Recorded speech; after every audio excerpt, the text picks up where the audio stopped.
Welcome to the Accidental Experts podcast. I'm your host, Bryce Hamilton. I'm a licensed clinical social worker and a child and family therapist. I have been in practice for over 15 years, and I'm also a mom of 4. So I know the challenges both professionally and personally. I'm so glad that you're here today to grow your parenting toolbox. Please come as you are and be ready to learn. My goal is to make you the accidental expert so that you can raise healthy humans. Hi, everyone. Welcome back. Today's episode is one I think is going to stop a lot of you in your tracks in the best way. We're diving into anxiety, but not in the way you usually hear about it. We're going deeper into what is actually happening underneath the surface, especially in childhood, and how the patterns our kids are developing can shape the way that they see themselves and the world for years to come. I'm joined today by Kristen Jacobsen, LCPC, and she is a psychotherapist, adjunct faculty at National Lewis University, a professional speaker, and the founder of Cathartic Space Counseling, which she started back in 2013. She also provides counseling, continuing education, and training for clinicians, and her work focuses heavily on anxiety, perfectionism, and childhood trauma. Kristen has been featured on the TEDx stage and major outlets like Very Well Minded and the Chicago Tribune, as well as Psych Central and CBS News. She recently released her first book, Unpacked: How to Detach from the Subconscious Beliefs That Are Sabotaging Your Life. And in this conversation, we're really unpacking what's happening in childhood that leads to anxiety later on. The subconscious beliefs our kids are forming without even realizing it, and how we as parents can respond differently to support them in a way that creates long-term change. This is one of those conversations that might shift how you see your child and maybe even yourself. With that, let's get to Kristen. Yeah, thanks for having me on. Yes. Okay, so you have an amazing book that has come out, and we're going to kind of talk about that, but also just understanding how our childhood experiences can impact how we adult. Absolutely. Okay, amazing. Okay, so talk to me about, is there something that you see over and over again in your practice or your experience that is like an emotional role or something that you see that anxious adults do that's clearly started in childhood? Yeah, I think in adulthood, anxiety and perfectionism is sort of a manifestation of some of these underlying beliefs that are Mhm. typically they sort of take root in childhood and then are Yeah. reinforced by different experiences we have or whatnot. But I would say like the most common is sort of this feeling of inadequacy, Yes. and that you kind of have to prove your worth. Not that people are like walking around consciously thinking this, but there's Mhm. this like underlying drive that, unless I'm being productive or useful or helpful, I don't have value just as sort of a human, Mhm. just as sort of a standalone person. Yeah. Which I think, even in my own life, there have definitely been moments where like I needed something tangible to like know that I mattered, right? Like, or like I'm doing something, like if I didn't feel like I was doing something, then it's like, why am I here? Why Mhm. do you think, how does that part start? So like we're not thinking about it. And as kids, we're like, doing things. Is it that we get like that positive feedback from when we accomplish things, or how does that piece start? Yeah, I think there are a bunch of factors. Mhm. We're a very sort of outcome oriented society. Mhm. And when we're kids, everything is, think about school and grades and even like sports or extracurriculars. You're sort of trying to make a certain grade, or you're trying to um, create some sort of specific outcome or achievement. And so I think Mhm. that does get reinforced just in general in school, Mhm. from society and stuff like that. And then if you have parents who are either anxious or perfectionistic themselves, or have sort of their own childhood trauma that they don't realize is impacting their parenting, Mhm. sometimes parents can sort of further reinforce that, and Yeah. especially if they focus more on the outcome and not the effort, then kids start Mhm. to learn that, like, okay, well, uh, I only it's only acceptable if I produce something, right? It Mm-hmm. doesn't really matter the effort I put forth in the process to learn Mm-hmm. or anything. It's just the final product. Yeah. Okay. Can you talk more about that piece? Because I think a lot of people who are parents now definitely were raised by people praising the outcome. So, Mhm. how do we shift to the effort? Because I think sometimes we forget that piece of like Yeah. what goes into the accomplishment, and we're looking for like, I got this on my homework, or I got this on my Mhm. test, or I scored a goal, or whatever that is. And so we tend to celebrate that more than like, oh, you really were working hard at your game today, or I Mhm. saw how hard you were studying. What are more examples of praising the effort? Yeah, I think kind of what you just mentioned, like you can acknowledge the outcome and still praise that, but also saying something like, man, you must have worked really hard on that. Or Hmm. I can see I saw how hard you were working on that. And, do you feel good about that, as opposed to like Hmm. me as the parent feeling good for you, right? Kind of Yes. wanting to promote that internal validation versus what Hmm. comes from the outside from other people, which is that external validation. And I think a lot of people grow up to sort of rely on that external Hmm. validation. So really just kind of acknowledging effort, acknowledging the process, and having the child really be able to kind of acknowledge their own um, accomplishments and how they got to that point. Hmm. What do you think can be dangerous? Like when you're looking for external validation, what do you think gets tricky about that as we grow up?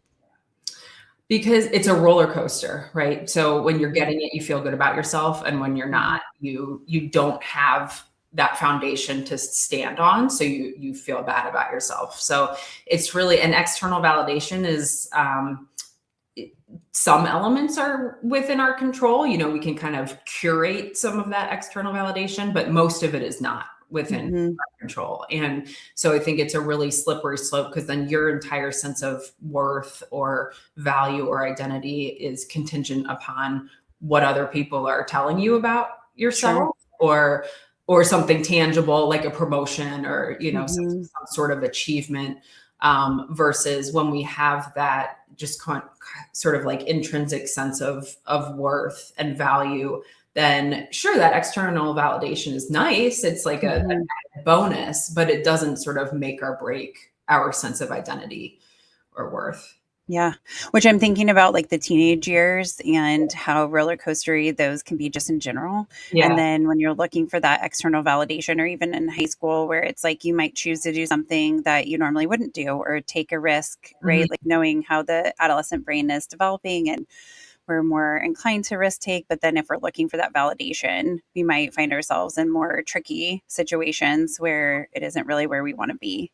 Mhm. Yeah, and especially in adolescence, like our peer relationships are the most important to us, and so Mhm. we're very conscious of how we're being perceived at that Yeah. age.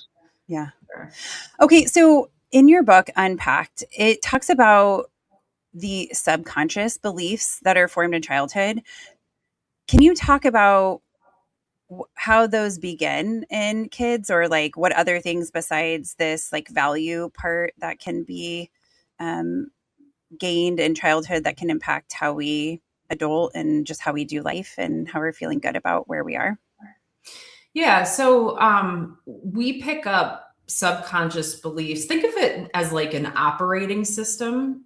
So throughout childhood, we pick up these sort of lessons about who Mhm. we are, who other people are, what the world is, right? And so we can get that from um, very directly from people telling us things, but more often than not, it's from like what we observe or what's modeled Mhm. for us or our own interpretation of an experience. Like Mhm. there are so many times in which one kid could have the pretty much the same exact experience as another kid, but the interpretations are completely different, Sure. and it's sort of less about what happens and more about the interpretation of it and what Mhm. that means about you, other people, the world, trust, control, responsibility. Those are all sort of themes behind these subconscious beliefs. And so we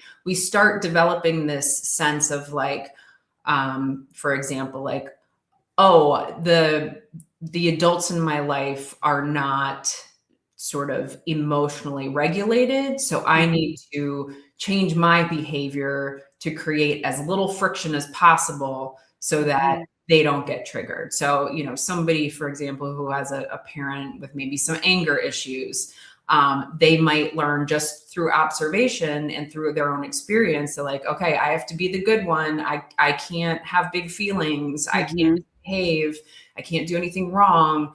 Otherwise dad's gonna blow a fuse, And so it's not that they were ever told this directly, Sure. but it's through experiences. And what that does is it creates what we call implicit memories, which is like memories that are stored in the body that are emotional, that we don't have conscious awareness of. But again, it's that operating system. And most of what we do in our lives comes from those subconscious beliefs. Like probably around 90% of what we do is driven by those. And a lot of times we're just unaware of what those are or how they're impacting us because we're not conscious of them. Sure.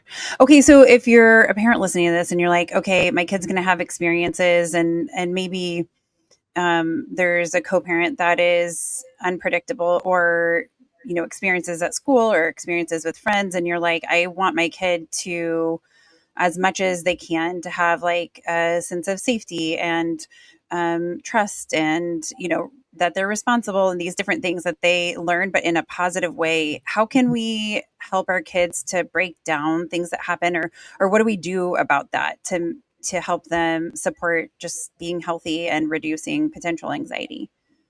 I think the most important thing is just having open communication, making kids feel safe enough to come talk to you about things.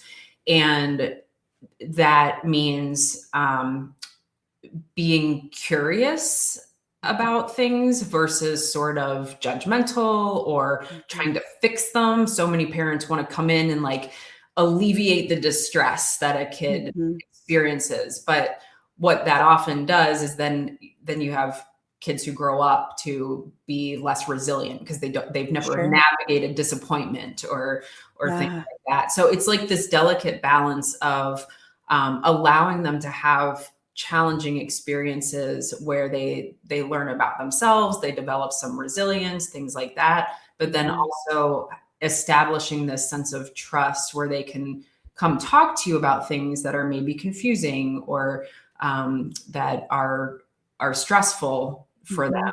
And sometimes they won't have the language for that, and so you kind of have to pick up on it behaviorally. Like if they're starting to just act in different ways, if a kid's starting to act out more, or if a child is like starting to withdraw from friends and gets really quiet, a lot of time with kids, behavior is communication. So it's not always going to be this like back and forth conversation necessarily when it comes down to that stuff.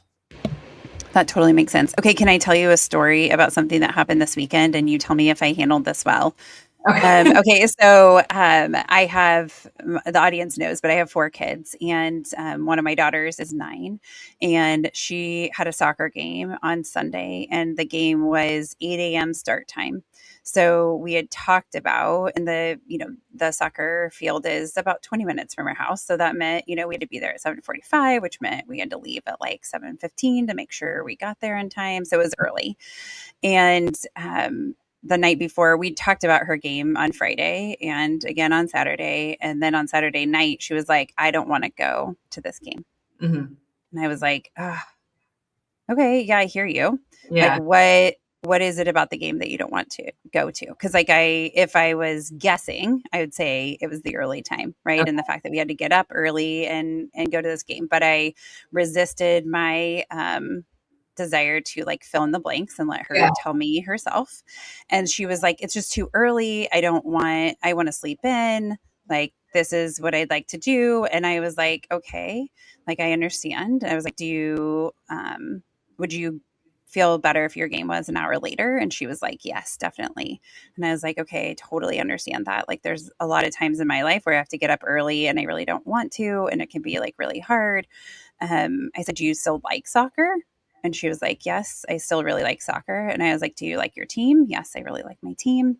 And I was like, okay, so it sounds like the thing that's really hard is that you have to get up early.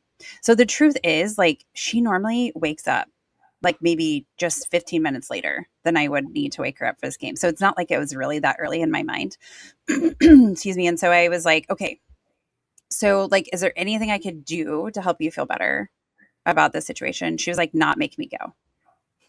And I was like, oh, yep. I mean, I can see that. That totally makes sense. However, as your mom, like, we've signed up for this. And so we made a commitment to your team. So we're still going to have to go. And can I tell you something? And she was like, yeah. And I was like, if I would like your game to be an hour later as well, because I would like to sleep in an hour longer. And, if I got to vote, then I would be like, no games before 10. Right. But like, that's not real. And so I was like, at least we're in this together. Like, that isn't going to make this part that like both of us are doing something uncomfortable go away, but at least we're doing it together. And so then, I hug her, give her kisses, tuck her in, I'm like, we can talk about this more in the morning if you need to. And we ended up having a great day. But did I handle that? I mean, it was hard because I wanted to be like, let's just not go. Right. Like, I even checked to see how many players were going to be there and did we really need to go, which sounds crazy because I'm like, like, we committed to this. I really believe that strongly, but I also wanted to validate like what she was experiencing, but I also want her to be resilient. So I don't know. Tell me, is there anything I could have improved on that? I think that was perfect. I think you would have done her a disservice if you said, okay, we just won't go. Right. Because what does that teach her? That like, all right, you can commit to something and then back out last minute. That's not a life skill that you don't want your kids to learn. So I think, what I heard in that was that like you validated what her major concern was, and that was getting up early. You sort of joined her in that and shared your own experience, which was relatable, right? Sure. And then you kind of positioned it like you were a team. And so I think that's beautiful. Like, I think that that's exactly how you should have handled it. Okay. Amazing. I mean, I did one thing right. So I won't tell you about the 27 times I really failed. I mean, I felt good about it, but it was hard because it's like you so badly do want your kids to be resilient, because as adults, we know you're going to go through hard things. Like this going to an early soccer game is not by any means the hardest thing she's ever going to go through. Right. Like, I don't want hard, but like, we just know that like, there's going to be challenges in life. And I want her to know, like, she can lean on herself too, of like, she can do hard things. And like, most things are hard for like a little bit. I mean, obviously there are extenuating circumstances that are way harder for way longer, but like, it feels uncomfortable initially, but then like, once you get into it, then like, you're okay. Yeah. Right. Like, as soon as we got to the soccer field, I mean, we had a great conversation on the way there, not related to even getting up early. We were just talking about different things. And then as soon as she got to the soccer field, saw her team was starting to congregate and practice, she like ran up and like her friends embraced her. I mean, it was such a positive experience. Yeah. So it was like, I like said to myself, like, look, you would have stolen this from her. Had you, and she also scored a goal, which was like great. So she was so proud of herself, which to me, that doesn't really matter, right? Like, it matters more about her playing like hard, but like, she felt really proud of that. And she talked about it all day. And so I'm like, I would have like kept her from experiencing that, but it's hard as a parent, like, to know, when do you say, okay, right? Like, we can make a change or we can do something different. And then when do we kind of like stick to the plan, or when do we like stick to like our bigger like themes in life of what we want to teach our kids? Right. Yeah. It's very hard, and there's no handbook and there's no right or wrong, And so I think a lot of times as parents, we're just winging it, minute by minute, like, okay. Truly. But it takes a lot of like mental and emotional energy to do that. certainly. Yes. Yeah. Well, and I think, the thing, obviously, most of the people listening to this are going to be parents. And so, you're already in it. But I think, the thing that people don't tell you, I think there's a lot of things about parenting that people don't tell you. Yeah. And then you get into it and you're like, wow, this is like a full-time job. Like, Oh, yeah. yes, maybe I have a job outside of the home, but like, even like if your job is committed to raising your kids, like that is a full-time job. Absolutely.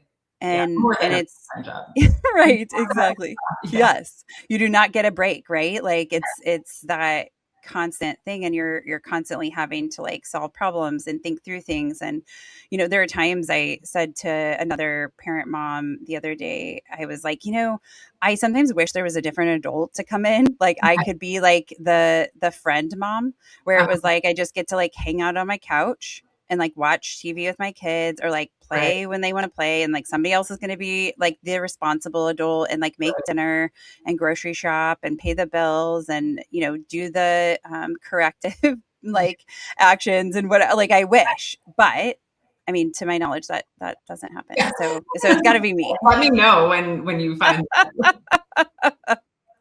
So, I mean, it's hard because it's like trying to balance both sides of like you want to raise kids who are good people and have Mhm. the skills. And, we're trying to alleviate as much potential trauma. So, like, really trying to support our kids, but that doesn't mean no rules, right? Absolutely. Yeah. Yeah. Yeah. And so I sort of see like two extremes. You sort of have what, I don't even know if people use this terminology anymore, but like the helicopter parents who kind Hmm. of want to control everything, or it's hard for them to give their kids any independence. They always sort of need to have a hand in everything. And then like the super permissive parents who are just like kind of hands off completely. You Hmm. see this a lot if there are like um, older siblings, and maybe this one was like an oopsie, and they're Hmm. like, we're done, we did our time parenting and we're kind Hmm. of done. And so like sometimes they sort of have to raise themselves. But like when you're in between there, that's kind of where you want to be. Yeah. Which I think is good, but hard because it's, Absolutely. a lot of times we didn't have perfect parents. I mean, I've never met a perfect parent. I couldn't raise my hand if they were like, "Hey, perfect parent, raise your hand." I can't put mine up.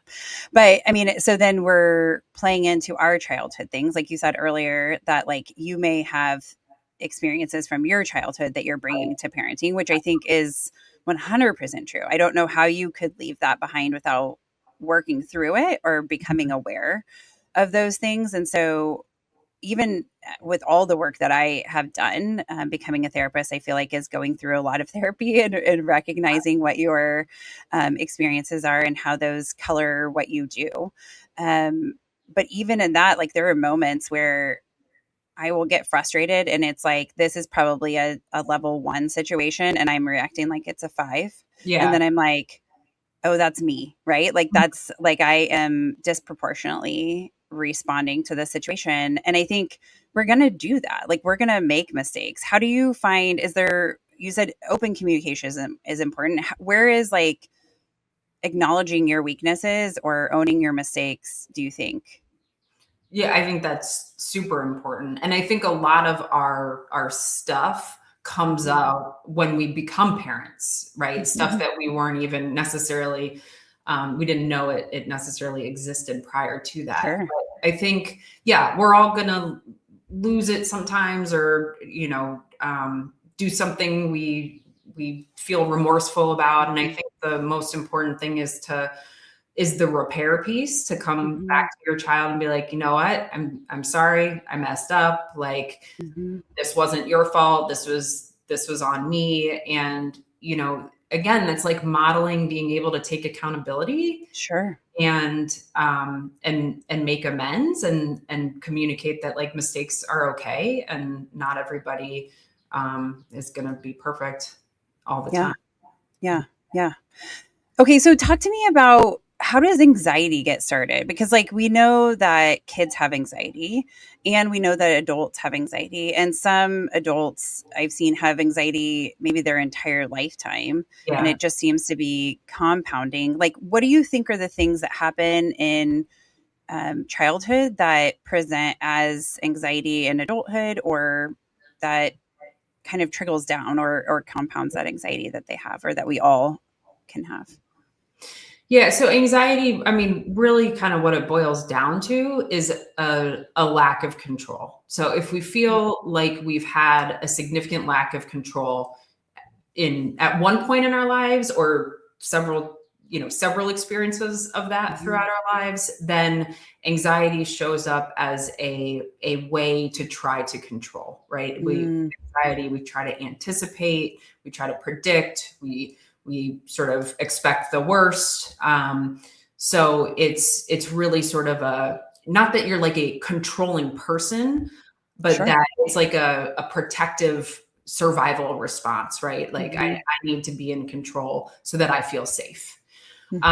So when you look at it through that lens versus it being like a problem or anything like that, it's like, okay, this person didn't feel safe at some point, or doesn't feel safe, and they are experiencing a lot of this anxiety as a form of protection. And so with kids, I mean, a lot of being a kid is not having control, right? They're Truly. completely Yeah. dependent on their parents. Mm-hmm. But a lot of people can just kind of navigate that. It's, a natural part of childhood, and they grow up to be fine and not have anxiety. But I think it's when there are kind of significant things that happen in childhood, like a divorce, for example, or several moves, where the child has to, where they really feel like they didn't have a sense of control, that can exacerbate it. Sure. And then again, going back to sort of like perception and interpretation, maybe there's something that as parents, we had no idea the child felt out of control. But that was their experience of it. And so that can sort of lead to the development of some of that stuff. Yeah. I mean, okay, so I like thinking about as a parent, like I'm sure have been things that have happened in my kids' lives that led them to feel like they didn't have control in certain circumstances, or like at school, right? Like there's not a lot of choice that you have. Lots of times for instruction, lots of times to be quiet, lots of times to follow the rules. And obviously, we have recess to a certain extent. Like and in our schools in this area, they kind of cap it off at like finishing elementary school. Whenever that is, like that's when you stop needing to play, which I call BS on that. I mean, I think that's not true. I still need to play. Yeah. But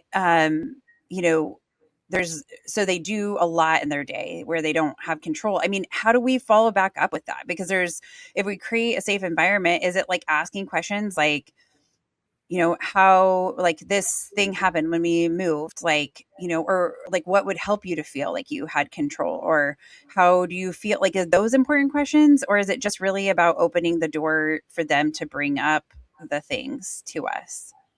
Yeah, I think, sometimes just developmentally speaking, they can't identify that, Yeah. right? They might not even make the connection that, or be able to even articulate that, like, I'm feeling anxious, or, Yeah. I felt like I didn't have control in this situation. So I think giving them small opportunities for control, even if it's just picking like a simple question, like, do you want the blue plate or the green plate for dinner? Right. It gives them a sense of control, that they have that autonomy to make a decision. And so just kind of incorporating more of those into the day to day. And then even just like open playtime where Sure. more self-directed. It's not like we're doing this at this time, I think nowadays a lot of kids are overscheduled, and so it can be tricky. But just really creating opportunities for them to sort of feel that sense of autonomy and control, and being able to make their own decisions. Yeah. Okay. So I was thinking, I mean, that's great advice because I think sometimes it's like overwhelming. Like we talked about parenting is 24/7, 365, right? Like Yeah. it's every day, all the time. And even when your kids are at school, I mean, you're still parenting because you're thinking about what's going to happen after school Yeah. or if the school calls or, I mean, or they're on your mind because you love them. And so it's something that you don't necessarily get a break from. Um, when I think about that idea of like incorporating just like small choices, like that's something that I think every parent can do. Like it's easy if there are two choices to just not make the choice for them. Hmm. Like, do you want apples or do you want grapes? Hmm. Right? Like Yeah. if both are fine with you, then give them a choice and Hmm. just like reminding themselves to put themselves in that position. What about like sometimes I hear kids say like, "Well, what do you want me to have?" or "What do you think I should choose?" And I would say is that like some that seems like people pleasing, right? Or some hesitancy to like make their own Yeah. decisions. Yeah. How Yeah. would you respond to that? That's kind of a red flag that now they are deferring to someone else to make their decisions for them. Mhm. And so I think it's even more important then to kind of work on helping them build that trust in themselves and that like their preferences are okay and Mhm. valid, their choices are okay and valid, and um, kind of redirecting that back onto them versus Mhm. just answering whatever it is that you would want them to do. Sure. So something like, "I'd really like to hear what you'd like." Yeah, yeah, Mhm. Yeah. And I think it's hard because, some of the things don't matter. So it's like sometimes when we're like, it doesn't matter which shoes you wear, like right, just get in the car, right? Like, and they have a meltdown over that. It could right. maybe be showing something else, right? Like that they feel like they don't have a sense of agency or like this ability to make a choice or they don't trust in themselves Mhm, to make the decision. And so in those moments, I would guess that it's even more important that we're patient or mhm. attending to that kid. Yeah, yeah, 'cause, I mean, meltdowns are a form of communication as Mhm. well, right? It means Yeah. their little nervous systems are dysregulated and they're, Mhm. in their emotional brain, I like to say. So we kinda have, 2 at a very rudimentary level, 2 parts to our brain. We have our logical brain and our emotional brain, and Mhm. when that emotional brain takes over, kids have no reasoning, adults either. Kids don't Sure. they can't reason logically. They can't, they don't have the decision making skills because their executive functioning skills are completely offline, and so they're Mhm. operating purely from emotion, which is usually means that they're any sort of dysregulation in that means that they're not feeling safe in some capacity. And so it could be Mhm. the overwhelm of making the decision or the confusion about, okay, well, which shoes do I need to wear today? Mhm. Things like that. So yeah, I think patience is key, where you're not going to get anything out of them when they're in that state, and when then Mhm. as a parent you get more activated, which of Sure. course it's like we have to get going. We're gonna, you're gonna be Mhm. late, so it's really Mhm. easy to do. Then that just you kind of like match that energy and it just escalates versus trying to help them calm down first and then Mhm. you can kind of talk through things. So how do we do that? Like what are strategies that you think really work for taking like a dysregulated child, whether it's because of overwhelm or anxiety? How do we get them to get back to regulation? Yeah, I think it depends on the kid. Mhm. In terms of approaching them, kind of softening your voice, using fewer words if you can. Mhm. Think of it like their nervous system is already so overstimulated. So you want any external stimulation to like bring it down a notch. But then there, again, different kids are different. So some might need like a physical outlet, even if Mhm. it's you could like ask him to do some jumping jacks, or I know my son in particular, he's 5.5. He needs like firm pressure on his body that Mhm. helps his body regulate, and so sometimes I'll give him a big bear hug or Mhm. something like that. And it can take some time, but And also another tool can be just to kind of distract them with something else. Again, it kind of depends on where they are in that Sure. that dysregulation, because if they're gone, that's not going to help. But if they can still access a little bit of that logical brain, something playful or redirecting their attention to something else can be useful. Yeah.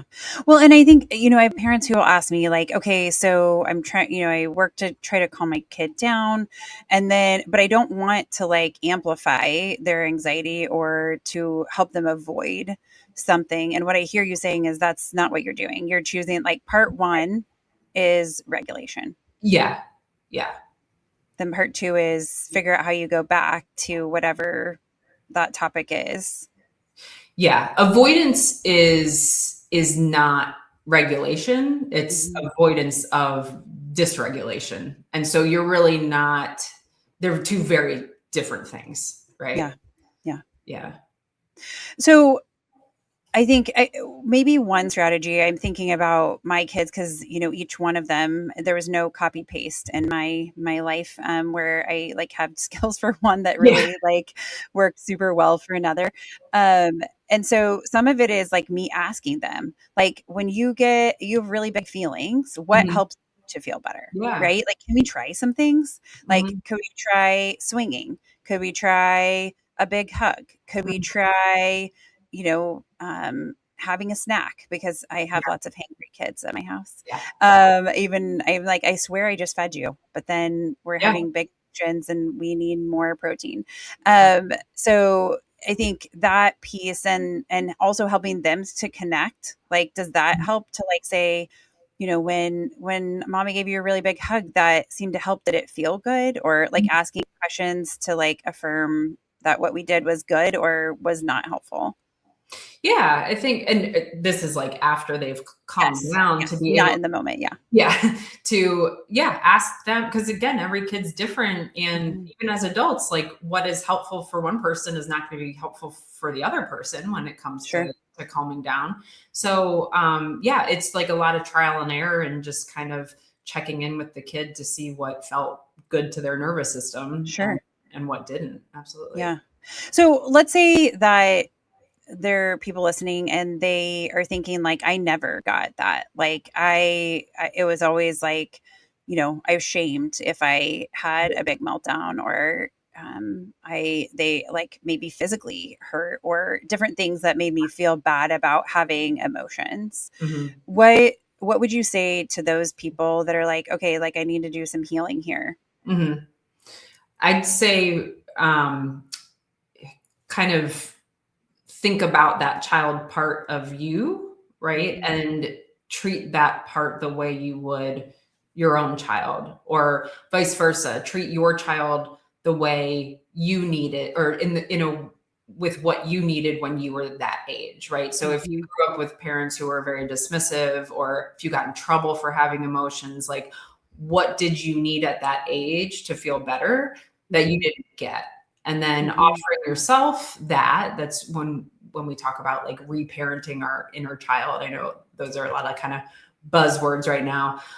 That's essentially what we're doing is we're offering that child part of us that didn't get what it needed a new experience and some mhm. compassion, some validation, just the chance to be like seen and heard. And a lot of times that's what our kids need as well. Mhm. So how would that sound? So if I'm like, I'm having a big feeling about something I have to do that I'm like really trying to avoid, I don't want to do it. And how could I, offer myself like maybe what I wanted was like nurturing or like Mhm. just like that love or connection in those moments where I felt dysregulated. How could I do that? Do I say it out loud? Am I like writing it to myself? Like what are the strategies that we can use? Yeah, I think anything, saying it just in your head, writing it down, saying it out loud, um, offering some sort of self compassion. Like, yeah, I hear that you're really anxious about this thing coming up tomorrow, or Mhm. I'm hearing that you're really scared right now. And that's okay. I'm here with you. You know, we're in this together. Something along those lines. Yeah. Or, you know, you're going to be great. It's gonna, no matter what happens, you're going to be just fine. Yeah. Well, and I think a lot of times, I mean, those are things that I don't remember hearing as a child. I mean, I feel like I had really good parents, but like they didn't always have those words. Like they were present, but like of like, we're in this together, or we're going to make it through, or I'm here with you. Right? Like those presence pieces. Yeah. But I think everybody has different childhood experiences, and every person has their strengths and weaknesses. Right. And so, then those are only amplified in parenting. I feel like they just tend to become more of, if it's a struggle, then it seems to be a bigger struggle. Yeah. And if it's a strength, then we get to kind of lean on that a lot of times, that part amplifies too. So what do you think, like if we have a kid who is developing anxiety, and we've done some work on ourselves, we're more regulated, like how do we help heal that part? Or what do you think the tools are, just if we have an anxious kid, how to help them to navigate those pieces of life that are causing stress, or that they feel like they don't have control over? Like, how do we shift that piece to be like, okay, yes, like you're anxious about this, like that validating, but like, is there any other strategies that we need? Do kids really need therapy? Like, I'm just thinking about like all these things that parents ask me. Yeah. I think one is just like helping them name and understand their emotions. Cause I think for a lot of kids, there's just a lot of confusion. Like there are so many, I'm thinking about my daughter who's 8, and the other night she's like, I have 10 feelings inside of me, but I don't necessarily know what they are, So we spent some time kind of like talking through, okay, well, let's explore these a little bit. Let's see. So just kind of helping them gain that emotional intelligence, and in terms of like naming feelings, recognizing where in their bodies those feelings live, or where it's occurring at that moment. Teaching them some of those regulation skills to calm their nervous system, because once the nervous system is calm and the anxiety subsides, then they're thinking a little bit more logically, right? So what maybe felt scary to them isn't necessarily feeling as scary anymore. So I think like teaching some of those in the moment regulation tools, which therapists can be really helpful for that, because not a lot of parents know those just offhand. And depending on the age of the child, talking through kind of the origin of the anxiety. What is it social anxiety?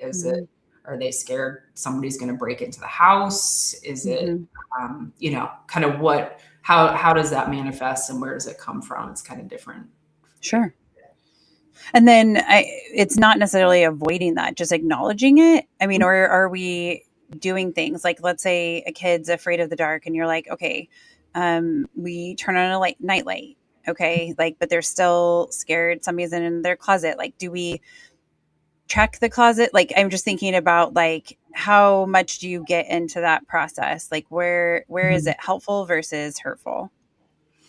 Yeah. And that's tough to answer, because I think, once you start providing too much reassurance, it like they become reliant on that, right? And so that's just essentially another form of avoidance, right? They're not actually like managing the anxiety; they're engaging in these checking behaviors, which can, then we sort of get into the OCD territory, which we don't want.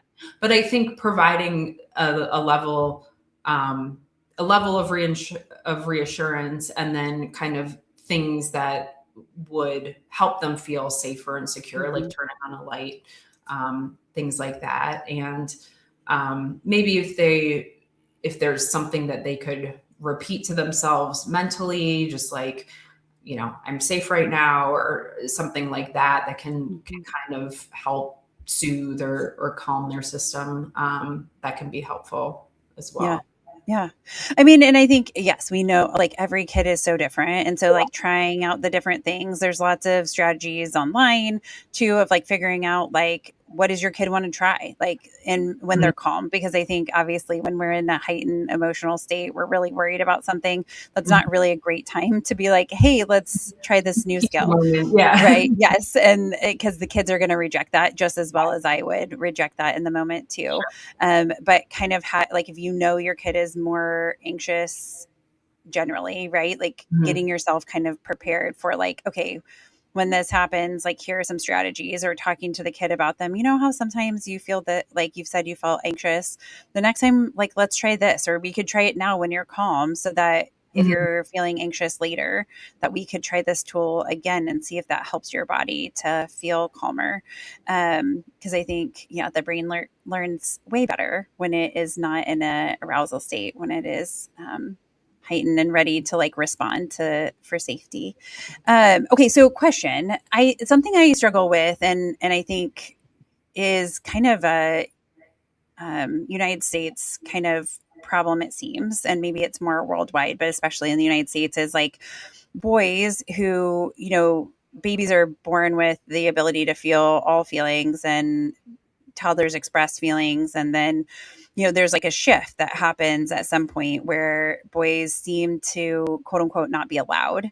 to have certain feelings. And so then, they're not responding to sad because, there have been different experiences that have told them that that's not like a safe thing to feel, or they should like that's weakness. Yeah. And then, then we have potentially men who grow up to be, or boys who grow up to be adults, and then they basically have like anger and happiness. How do we avoid that? Like, what can we do, especially in our boys, to help them keep this library or this feeling Yeah. vocabulary and ability to express, and not kind of eliminate those feelings or the ability to allow themselves to feel those things? Mhm.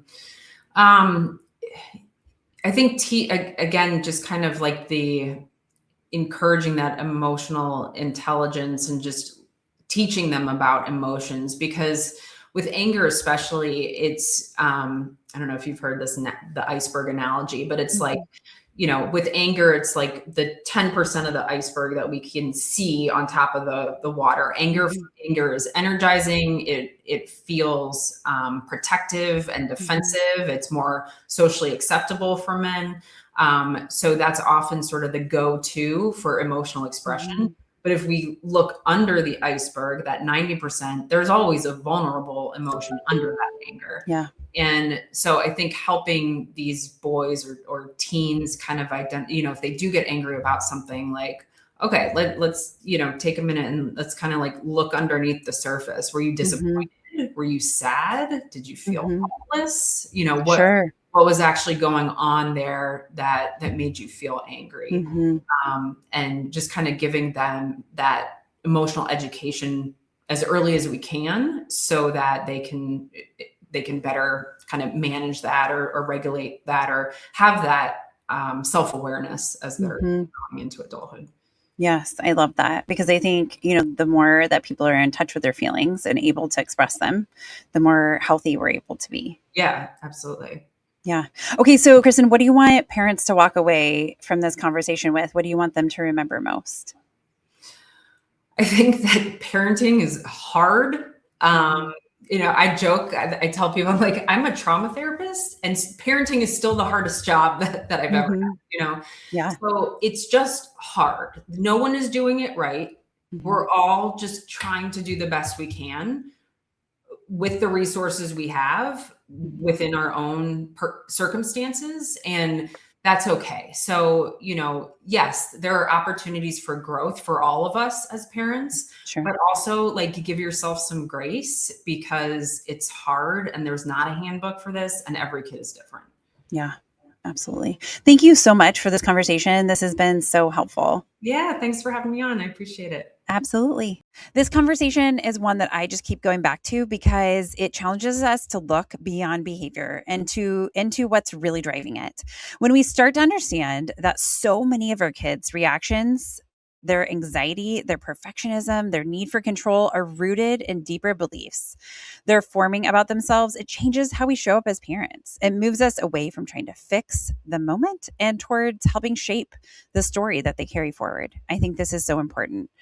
I also think that one of the most powerful takeaways from today is that these patterns are not fixed. They're learned, which means that they can be unlearned, reshaped, and supported in a different direction. Kristen, thank you so much for being here and for sharing your insight and your work. I know that this conversation is going to resonate with so many of you. And to everyone listening, if this episode did resonate with you, make sure you have subscribed to the podcast so you don't miss out on future conversations. Follow us on social media, where we continue to share these discussions and share tools that you can use in your everyday life. And we would love to hear from you. If there's topics that you want us to cover or questions you want answered, reach out to us and connect. We would love that. Or hit us up with an email at accidentalexperts@gmail.com. These conversations are better when they're shaped by you, what you need most. Have an amazing day. Some words from our legal team.